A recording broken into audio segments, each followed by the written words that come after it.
সন্ধ্যা, শুভ দুপুর। শুভ দুপুর মানে এখন বাজে 4টে ঘড়ির কাঁটায়। এখন আমি বসেছি কটা ভাত নিয়ে খেতে। কী কী রান্না হয়েছে চলো তোমাদেরকে দেখাই।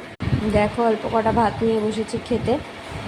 রান্না সেরকম কিছুই হয়নি, মুগ ডাল দিয়ে আর পটল দিয়ে রান্না হয়েছে। মানে পটল ভাজা না, পটল ভেজে মুগ ডালের মধ্যে ছেড়ে দিয়েছে। যাই হোক, ডাল ডাল পটল না কি পটল ডাল কি বলে বলতে পারবো না, কারণ এটা আমি আগে কখনো খাইনি। শ্বশুরবাড়িতে এসেই ফার্স্ট টাইম খেয়েছি ডাল পটল, না পটল ডাল হলো। আর এই মাংস রান্না হয়েছে। মাংসটা কালকে দুপুরে রান্না হয়েছিল, আজকে দুপুর 4টে বাজে। মানে কালকে রান্না হয়েছিল 2টোর সময়, 2টো নাগাদ। আজকে 4টে পর্যন্ত রয়েছে, এখনও লাস্ট আমার জন্যই। 1 পিস রাখা হয়েছিল, আমি রেখে দিয়েছিলাম, খাইনি, তো সেটাই এখন খাচ্ছি।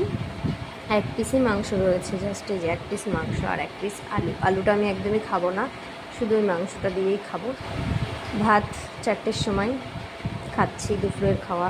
ছেলেকে ঘুম টুম পাড়িয়ে ডাক্তারের কাছে নিয়ে গেছিলাম। ছেলেটার শরীরটা একটু খারাপ আছে, যার কারণে ডাক্তারের কাছ থেকে ঘুরে এসে ঘুম পাড়িয়ে তারপরে যে কেবল খেতে বসলাম, এখনও একবারও মুখে দিইনি।